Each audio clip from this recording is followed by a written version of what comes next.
Olá, meus amigos, vamos começar nosso bate-papo da Direito do Trabalho, nossa conversa passando pelos principais tópicos do edital. Hoje, a aula está destinada a falar de um tema muito comum na sua prova. Difícil imaginar a realização de uma prova sem cobrar o tema que vamos conversar hoje, que é salário e remuneração. Se você olhar no seu edital, o tema salário e remuneração é muito extenso, engloba descontos salariais, salário mínimo, irredutibilidade salarial, equiparação salarial, o próprio salário e remuneração. Então, hoje nós temos 4 blocos, durante 2 horas, vamos falar só dessa contraprestação recebida pelo empregado pelo seu trabalho prestado, e vai envolver inúmeros tópicos previstos no seu edital. Então, fiquem atentos. Aqueles que querem acompanhar com a CLT aberta, na CLT, o tema salário e remuneração começa no artigo 457. Daí em diante, começa o nosso bate-papo. Galera, um dos requisitos indispensáveis para que estejamos diante de um contrato de trabalho é a onerosidade. É indispensável que haja uma contraprestação por um serviço prestado. Se o empregado, se o trabalhador presta serviços por ideologia, por fé, por voluntariado, ele não é empregado regido pela CLT. Porque para ser empregado regido pela CLT, aquele que é objeto do nosso estudo é obrigatório o recebimento de uma contraprestação. Essa é a ideia do salário.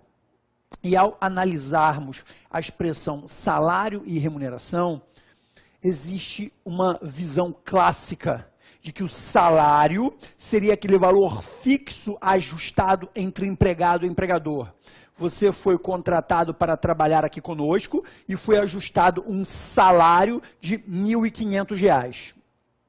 Só que além deste salário, quando você trabalha mais de 8 horas por dia, você recebe o adicional de horas extras. Se você exercer uma função de chefia, você ganha gratificação de função. Se você bater a meta estipulada pela empresa, você ganha prêmios e comissões. Se você está em um local insalubre, você ganha adicional de insalubridade. Existem inúmeras outras gratificações adicionais que têm valores variáveis que podem ser somadas ao salário. Então, apesar de você ter sido contratado e no ato dessa pactuação você está recebendo R$ 1.500, no final do mês você leva R$ 2.800, R$ 3.200, por conta de horas extras e inúmeras gratificações que você recebe. E aí eu lhe perguntaria, a prova também lhe perguntaria, quanto que é o seu salário e quanto que é a sua remuneração? Num olhar superficial, você diria que o seu salário é R$ 1.500. Mas se você ganhou ao final do mês R$ 2.800, você diria que a sua remuneração é R$ 2.800. Saindo de uma premissa equivocada, que as gratificações variadas somadas ao salário formam a sua remuneração. Isso é um equívoco, é um erro e você nunca mais vai dizer isso. Saia da seguinte premissa agora, meus amigos. Não importa o nome da verba concedida pelo empregador. Não importa se ela é fixa ou se ela é variável. Fato é, se você recebe, como regra geral, dinheiro por conta de um contrato de trabalho celebrado com o seu empregador, se você recebe uma quantia em espécie do seu empregador por força dessa relação de emprego, a natureza jurídica é salarial. A maioria dos brasileiros recebem um salário fixo estipulado por mês. Isso é uma questão cultural no Brasil. Não há nenhuma ilegalidade você receber por quinzena, por semana, por dia ou por hora, como o próprio professor. Há profissionais que ganham por produção, como a costureira. Há profissionais que ganham como comissão, como vendedor. Não tem nenhuma ilegalidade, desde que respeitado o valor do salário mínimo. O importante é saber que se a quantia é dada pelo empregador por força de uma relação de emprego, a natureza jurídica é salarial. E a partir daí você sai da seguinte premissa agora, salário, meus amigos, não é só a parte fixa, não. O fato de você receber uma quantia variável não exclui aquele valor do seu salário. Então coloque uma coisa na sua cabeça a partir de então. Salário é tudo aquilo que você recebe do empregador por força de um contrato de trabalho celebrado entre as partes, independente se é um valor fixo ou um valor variável, porque há profissionais que recebem de forma variável, como o professor, como a costureira, como o vendedor. E aonde está isso, professor? Está no parágrafo 1º do artigo 457. Olha a sua tela comigo. Olha o que diz o parágrafo 1º. Integram o salário, não só a importância fixa estipulada, como também as comissões, percentagens, a parte importante, ó, gratificações ajustadas, e aí não me importa o nome da gratificação, se é hora extra, se é gratificação de função, se é insalubridade, qualquer gratificação, diárias previais e abonos pagos pelo empregador. Tudo isso que eu acabei de falar, ó, integra o salário, pessoal. Não é remuneração, não. Então, a partir de agora, nós deixamos para trás aquela premissa errada que salário é o fixo, remuneração é o fixo mais variável. E passamos a entender que tudo que eu recebo do empregador como regra é salário. Vão haver algumas exceções que eu vou explicar daqui a pouco, mas a priori eu preciso aprender a regra. A regra é que se eu recebo dinheiro do meu empregador por um contrato de trabalho celebrado entre as partes, a natureza jurídica é salarial. Agora que eu te disse isso, você ficou com uma dúvida. Porque se você tinha a diferença de salário e remuneração, pelo fato do salário ser fixo, a remuneração fixo mais variável, na medida que eu disse para você que o fixo e o variável seria o salário, qual a diferença então de salário para remuneração? Daqui a pouco, professor, o senhor vai querer me dizer que salário e remuneração são sinônimos. Seria a mesma coisa? Chegamos onde eu queria. Sim, essa é a resposta certa. Para 95% dos trabalhadores, salário e remuneração são sinônimos. Eu digo aos senhores, o meu salário é igual à minha remuneração. Digo que o seu salário é igual à sua remuneração. Para quase 100%, mas não para todos. Por quê? Existe uma pequena categoria de profissionais que, sim, nesse caso, vamos ter diferença do salário e remuneração. Que são os profissionais que, além do salário pago diretamente pelo empregador, recebem gorjetas dadas por um terceiro. O terceiro é você quando vai tomar um chopp, quando vai comer uma pizza. Aquela gorjeta que você dá ao garçom, o exemplo clássico é o garçom, seja ela cobrada na nota de serviço, ou seja ela dada espontaneamente, como um manobrista busca seu carro e você dá um dinheiro para ele, não me importa, não faz diferença. Aquela gorjeta, ela não é inofensiva não, ela traz reflexo no mundo jurídico, porque o valor recebido a título de gorjeta deve somar ao salário, compondo a remuneração para todos os efeitos legais. Então a gorjeta ela é muito impactante. Pensem comigo o seguinte exemplo, eu, Rafael Tonassi, eu vou montar um restaurante de comida contemporânea. Coloquei a professora Ariana Linhares na cozinha, uma cozinheira de mão cheia. Eu e ela vamos preparar pratos especiais e atender as pessoas. Nesse caso, pessoal, o meu público é um público muito elitizado. O restaurante fica numa área nobre, os pratos são muito caros. E para isso eu preciso de um garçom que tenha know-how no atendimento desse público. Não pode ser uma pessoa qualquer, porque quem paga caro é exigente no atendimento. E um garçom para esse tipo específico de restaurante custa caro. Uma pessoa com essa expertise cobra pelo menos uns R$4.000 para trabalhar. Só que se eu contratar vários garçons a R$4.000, vai ficar muito caro. Porque salário não é só aquilo que você recebe. Existem todos os encargos trabalhistas. Um garçom a 4.000, me sai a quase 8 por conta dos encargos cada garçom. Qual foi a minha ideia para que eu pudesse trazer esses homens, mas sem gastar tanto? Eu fiz a entrevista, todos eles colocaram como exigência salarial aquilo que eu já imaginava, o que o mercado me explicou, em torno de R$4.000. Falei, olha, eu garanto que vocês vão receber 4.000, mas eu vou pagar 1.000. Todavia, como é um restaurante muito caro, vocês vão receber pelo menos uns R$3.000 a título de gorjeta. Confia em mim. Eles acreditaram no projeto e deu certo. Todos eles recebem em torno de R$4.000 por mês. 1.000 de salário e 3.000 de gorjeta. eu encontrei alguém maliciosamente, espertamente, para ajudar a pagar salários dos meus empregados, que são vocês, clientes. Mas eu não posso me furtar a recolher encargos sobre os 4 mil. Apesar de eu só entregar 1.000, a remuneração daquele homem é 4, porque a gorjeta deve ser somada ao salário, compondo a remuneração para todos os efeitos legais. Aí está a diferença de salário e remuneração. Por que eu disse que para 95% das pessoas salário é igual a remuneração? Porque a maioria absoluta dos profissionais não ganham gorjetas. Por exemplo, eu, professor, nunca durante esses 20 anos quase de magistério recebi uma gorjeta. Acabou a aula, as pessoas no máximo apertam a mão e falam: professor, sensacional sua aula, meus parabéns, mas nunca vieram com uma nota de 50 para me dar de gorjeta pela aula. É uma pena, eu ia ficar muito feliz se alguém fizesse isso, mas não temos cultura. Desta forma, pessoal, o meu salário é igual à minha remuneração. Só tem diferença para aqueles que ganham gorjeta. Olha a sua tela. Remuneração, pessoal, é igual a salário mais gorjeta. No meu caso, que não ganho gorjeta, e no seu e no de 95% dos brasileiros, remuneração é igual salário, porque aqui não tem gorjeta nenhuma. Tá? Por isso que eu disse a vocês que a maioria absoluta dos brasileiros, salário e remuneração vai ser sinônimo. Então, aonde está a diferença do salário e da remuneração? Nas gorjetas. E quem está falando isso, professor? O senhor tirou da sua cabeça? O senhor escreveu no seu livro com que base legal? Com a base prevista no caput do artigo 457. Vamos dar uma olhada no artigo 457 caput.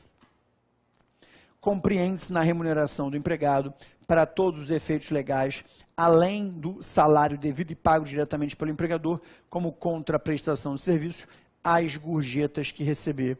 Então, compreende-se na remuneração, além do salário, as gorjetas. Tá? O que você tem que ter em mente agora?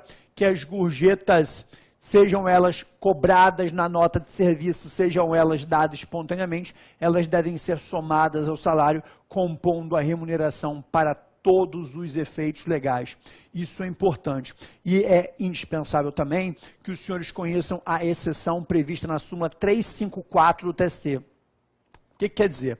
Quer dizer que quando você for receber o seu 13º, o empregador tem que pagar sobre 4 mil, porque ele paga sobre a remuneração. Quando ele vai depositar o FGTS no final do mês, ele deposita 8% sobre 4 mil, férias sobre 4 mil, tudo sobre 4 mil, porque é sobre a remuneração que são calculados os encargos trabalhistas, salvo para 4 exceções previstas na súmula 354. A súmula 354 fala que não devem ser computadas as gorjetas para fins de horas extras, adicional noturno, repouso semanal remunerado e aviso prévio. Horas extras, adicional noturno, repouso e aviso prévio. São as 4 exceções. Lembrando, pessoal, numa prova tão concorrida quanto a sua, como que o examinador consegue separar alguns poucos melhores no meio de milhares de candidatos? Ele sai de uma premissa que a regra todo mundo sabe, ele quer mais, ele quer aquele candidato que além da regra conhece as exceções. Por isso a súmula 354 já foi cobrada em prova diversas vezes e a sua leitura é obrigatória por parte de vocês. Vamos dar uma olhada na súmula 354, olha o que ela diz, olha a sua tela. Gorjetas, natureza jurídica. As gorjetas cobradas pelo empregador na nota de serviço ou oferecidas espontaneamente pelos clientes, integram a remuneração do empregado. Aí vem as exceções, pessoal. Não servindo de base de cálculo para as parcelas de aviso prévio, adicional noturno, horas extras e repouso semanal remunerado. Não servindo para a base de cálculo de aviso prévio, adicional noturno, horas extras e repouso semanal remunerado, súmula 354 do TST. Juntos até aqui? Então, olha o que nós temos até então. Abandonamos aquela ideia original, que salário é o fixo, remuneração é o fixo mais variável, e fazemos o quê? Vamos agora sair da seguinte base legal. Tudo aquilo que eu recebo do meu empregador é salário. Está, como regra, previsto no 457, parágrafo 1º. Depois eu vou falar as exceções, mas essa é a regra. E trago para os senhores que as gorjetas, sejam elas concedidas espontaneamente ou cobradas na nota de serviço, devem ser somadas ao salário para compor a remuneração para todos os efeitos, salvo no caso da súmula 354. E aqui, pessoal, nós temos que ter atenção. Por que atenção? Porque no caso do salário e das gorjetas, a prova pergunta muito nesse sentido. E é importante você ficar atento, porque as demandas ligadas aos garçons são muito comuns na Justiça do Trabalho. Qual é a principal demanda nesse sentido que você poderia enfrentar num caso concreto?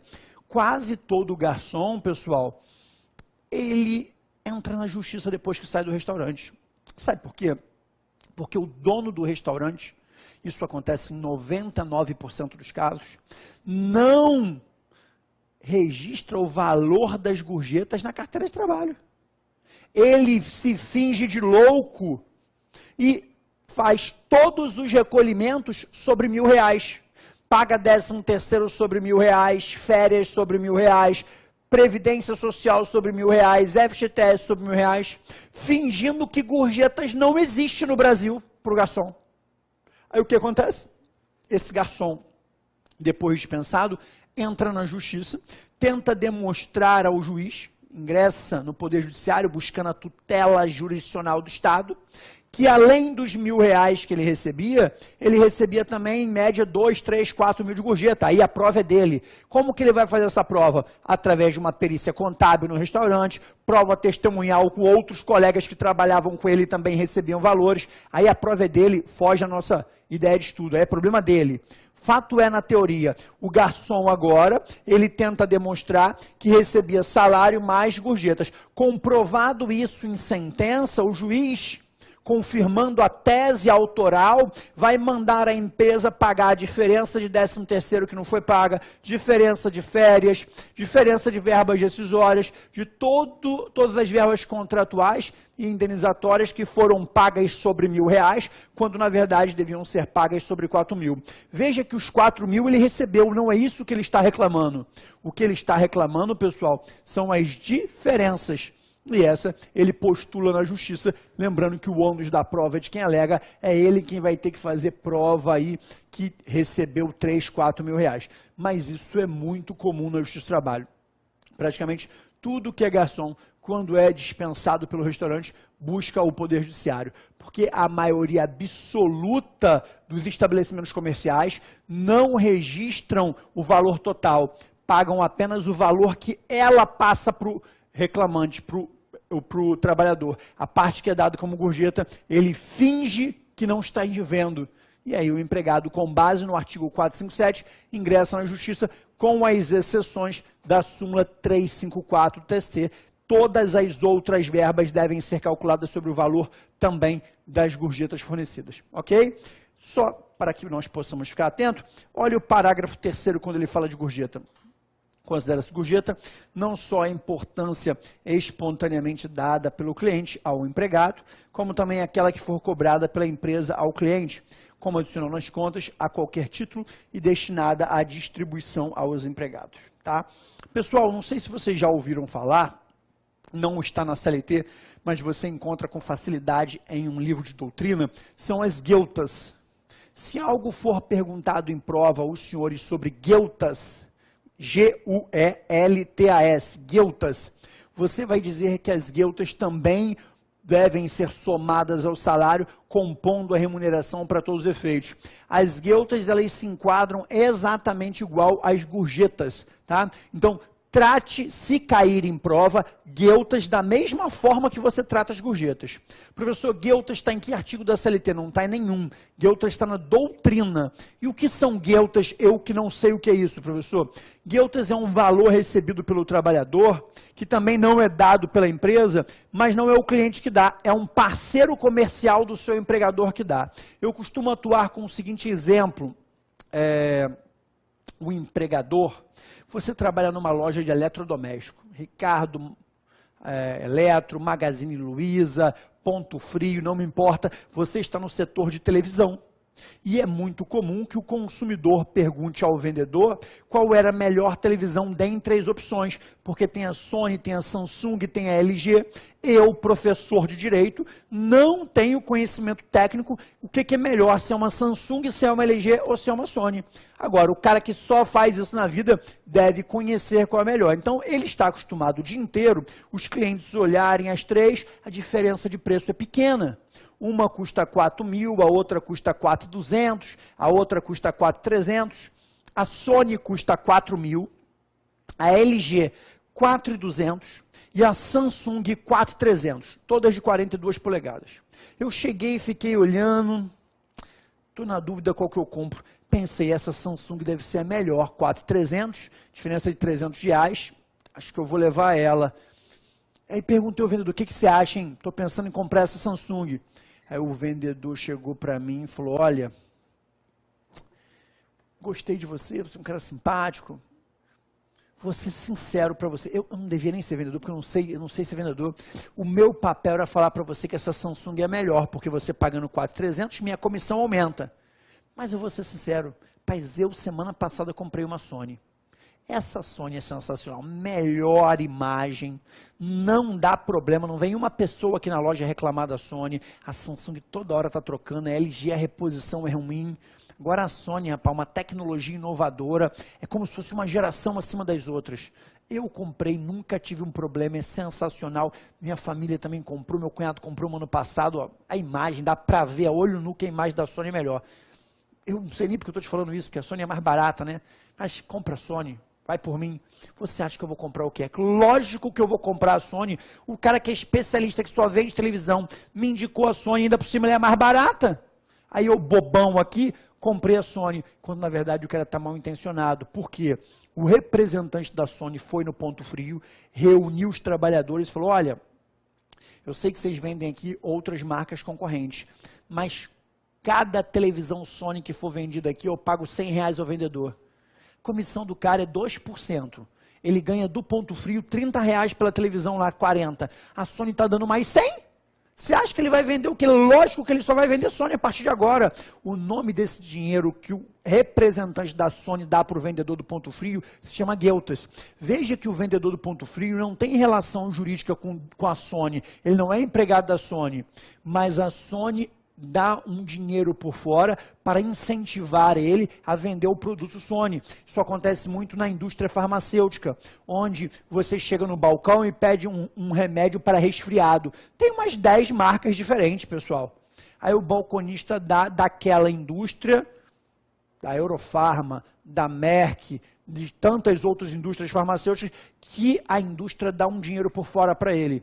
O nome disso é muito comum no mercado, tá? Não é nenhuma ilegalidade, não é crime isso que eu estou falando, mas, de acordo com o entendimento da Justiça do Trabalho, aquele valor que o trabalhador recebeu da Sony, recebeu da indústria farmacêutica, deve ser somado ao salário, compondo a remuneração para todos os efeitos. Então, se o vendedor do Ponto Frio ganha R$2.000 do Ponto Frio e vendeu tanta televisão da Sony que ele ganhou mais R$2.000 da Sony, o Ponto Frio tem que recolher encargos sobre o valor de R$4.000. Tá? Lógico que a empresa também finge que não está vendo o representante da Sony dando dinheiro para todo mundo ali no salão, porque é cômodo falar que você não viu isso, e depois recolhe tudo sobre 2.000. Depois esse empregado tem que entrar na justiça, demonstrar que recebeu esses valores do parceiro comercial, que esses valores não foram computados para título de encargos trabalhistas e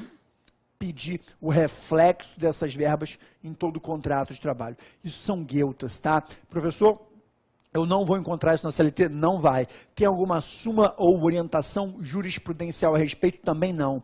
Mas a doutrina e a jurisprudência têm entendimento consolidado pacífico que as gueltas devem ser tratadas da mesma forma que as gorjetas. Devem ser somadas ao salário, compondo a remuneração para todos os efeitos legais. Ok? Ok, professor. Então, dando continuidade, já vi que gorjeta e guelta tem que ser somado ao salário. Inicialmente, o senhor havia falado que tudo que nós recebemos do empregador tem natureza de salário. Sim.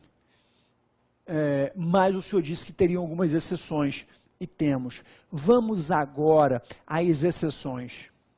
Vamos analisar quais são as hipóteses em que o empregado ele recebe dinheiro do empregador e aquela verba não tem natureza salarial. Nós temos 4 exceções. Nós temos 4 hipóteses do empregado receber dinheiro do empregador e aquilo não entrar no contra-cheque, não servir para nenhum tipo de recolhimento. Vamos à primeira exceção, e isso é muito cobrado em prova também. Primeira exceção, a regra geral, pessoal, a ajuda de custo. A ajuda de custo não tem natureza salarial. Isso está onde? Está no parágrafo 2º do artigo 457. Vamos olhar a parte inicial do parágrafo 2º do artigo 457. Olha aqui. Não se incluem nos salários as ajudas de custo. Ajuda de custo, pessoal, não se inclui no salário. Se a ajuda de custo não se inclui no salário, eu, empresário, tive uma excelente ideia agora. É o seguinte, eu tenho uma construtora e eu queria contratar um engenheiro que trabalha na construtora concorrente. O cara é bom pra caramba. E lá ele ganha 5 mil reais. Já andei sondando ele é muito feliz lá. Mas, se eu pagar 8, ele sai de lá e vem para cá. As pessoas são felizes, mas vivem também dinheiro, porque de 5 para 8 o salto vai ser muito grande, vai mudar o poder aquisitivo dele, a qualidade de vida da família dele. Só que tem um problema, pessoal. Se eu contrato essa pessoa a 8 mil reais, eu vou gastar quase 15 com ele. Porque você que está me assistindo, você que ganha 2 mil reais, 3 mil reais, você que ganha 2 mil reais, você acha que me custa 2 mil reais? Você me custa quase 4. Os encargos trabalhistas são muitos. Além do salário que eu pago a você, eu tenho que recolher previdência, depositar FGTS, eu tenho vale transporte, eu tenho 13º, eu tenho férias, eu tenho 1/3 de férias. Se tiver previsto em convenção coletiva, eu tenho ticket de refeição, as faltas que você apresenta justificado e não vem trabalhar. Quando eu te mando embora, eu tenho aviso prévio, eu tenho multa de 40%. São muitos os encargos trabalhistas que quase dobram o valor recebido pelo trabalhador. Só que essa segunda parte só eu percebo, você não está vendo, porque na sua conta caiu 2. Se eu contratar a pessoa a 8, ele me custa quase 15, fica inviável para mim. Agora que o senhor leu o parágrafo 2º, professor, eu tive uma ideia. Eu vou contratar ele a 2 mil reais e vou dar todos os meses 5 mil reais de ajuda de custo. Porque eu acabei de ler aqui que não se inclui no salário as ajudas de custo. E aí, se eu der 2 mil de salário e 5 de ajuda de custo, eu vou recolher encargos apenas sobre 2 mil, vai sair molezinha esse cara para mim. Perfeito? Não. Por que não, professor? Porque a ajuda de custo, pessoal, não é uma prestação sucessiva dada ao trabalhador mensalmente. A ajuda de custo, de acordo com a doutrina, é algo muito atípico. E o exemplo clássico é o valor disponibilizado ao trabalhador em caso de transferência que acarreta mudança de domicílio. Isso é uma ajuda de custo. Os empregados, eles não podem ser transferidos se isso acarretar em mudança de domicílio. Mas, se ele for cargo de confiança ou tiver previsão contratual, ou se a empresa fechar a porta naquela filial, aí eu posso tirar ele do Rio de Janeiro e mandar ele para Recife. Ainda assim, eu tinha que comprovar a real necessidade de serviço. Está na súmula 43 do TST e no artigo 469. Eu transferi o cara do Rio para Recife. Quem tem que pagar as despesas da mudança? O empregador, está no artigo 470. E aí ele fez um orçamento lá, levar o carro dele, comprar passagem aérea, a mudança dos móveis dele, deu 8 mil reais. Achei justo, orçamento bom, abri minha gaveta, dei 8 mil reais ele pagar os fornecedores. Ele está recebendo R$8.000 do empregador, mas aquilo tem natureza salarial? Não. Aquilo não é uma contraprestação de um serviço prestado vindo do suor do rosto dele. Aquilo é uma indenização para que ele possa pagar a mudança dele, que é a obrigação do empregador pagar. Nesse caso, é um exemplo clássico de ajuda de custo, tá? Por isso, é a primeira exceção em que o empregado recebe dinheiro do empregador e não tem natureza salarial. Fato é, se cair em prova, a ajuda de custo tem natureza salarial? A resposta é não. Parágrafo 2º do artigo 457. Galera, o primeiro bloco passou voando. É assim que vai ser todo o nosso bate-papo. Clica lá, não deu para cansar ainda. Bloco 2, vamos continuar batendo um papo aí. Quando você trabalha mais de 8 horas por dia, você recebe o adicional de horas extras. Se você exercer uma função de chefia, você ganha gratificação de função. Se você bater a meta estipulada pela empresa, você ganha prêmios e comissões. Se você está em um local insalubre, você ganha adicional de insalubridade. Existem inúmeras outras gratificações e adicionais que tem valores variáveis que podem ser somadas ao salário. Então, apesar de você ter sido contratado e no ato dessa pactuação você está recebendo R$1.500, no final do mês você leva R$2.800, R$3.200 por conta de horas extras e inúmeras gratificações que você recebe. E aí eu lhe perguntaria, a prova também lhe perguntaria, quanto que é o seu salário e quanto que é a sua remuneração? Num olhar superficial, você diria que o seu salário é R$1.500. Mas se você ganhou no final do mês R$2.800, você diria que a sua remuneração é R$2.800. Saindo de uma premissa equivocada, desde que respeitado o valor do salário mínimo. O importante é saber que se a quantia dada pelo empregador por força de uma relação de emprego, a natureza jurídica é salarial. E a partir daí você sai da seguinte premissa agora, salário, meus amigos, não é só a parte fixa, não. O fato de você receber uma quantia variável não exclui aquele valor do seu salário. Então coloque uma coisa na sua cabeça a partir de então. Salário é tudo aquilo que você recebe do empregador por força de um contrato de trabalho celebrado entre as partes, independente se é um valor fixo ou um valor variável, porque há profissionais que recebem de forma variável, como o professor, como a costureira, como o vendedor. E aonde está isso, professor? Está no parágrafo 1º do artigo 457. Olha a sua tela comigo. Olha o que diz o parágrafo 1º.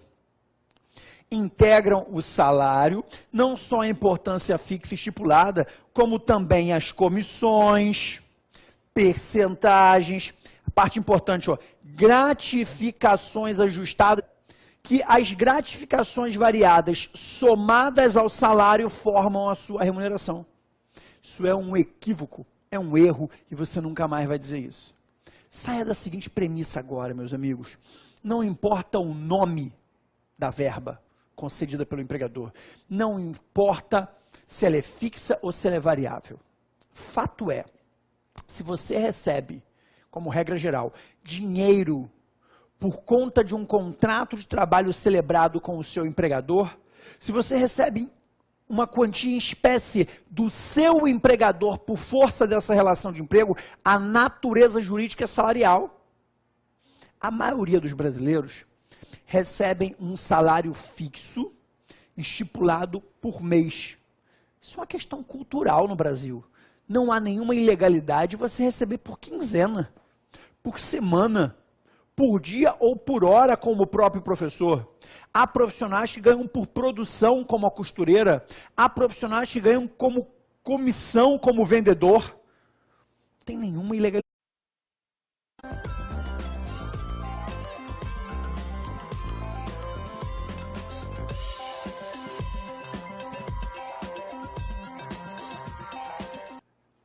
Olá, meus amigos, vamos começar nosso bate-papo da Direito do Trabalho, nossa conversa passando pelos principais tópicos do edital. Hoje, a aula está destinada a falar de um tema muito comum na sua prova. Difícil imaginar a realização de uma prova sem cobrar o tema que vamos conversar hoje, que é salário e remuneração.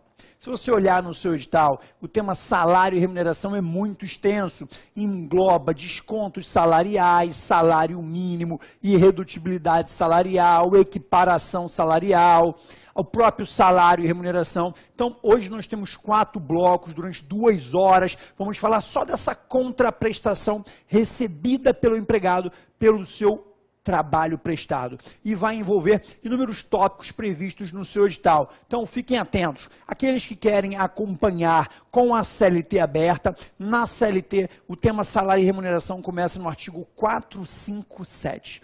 Daí em diante, começa o nosso bate-papo.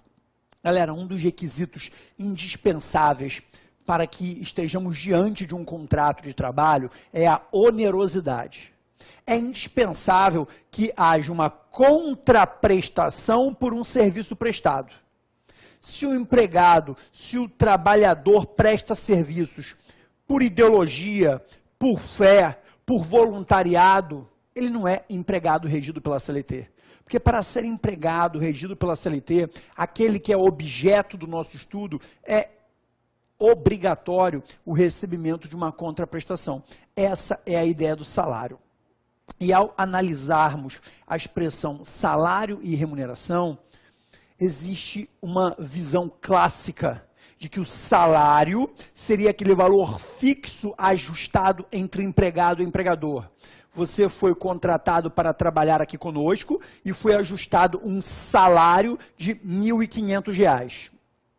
Só que além deste salário,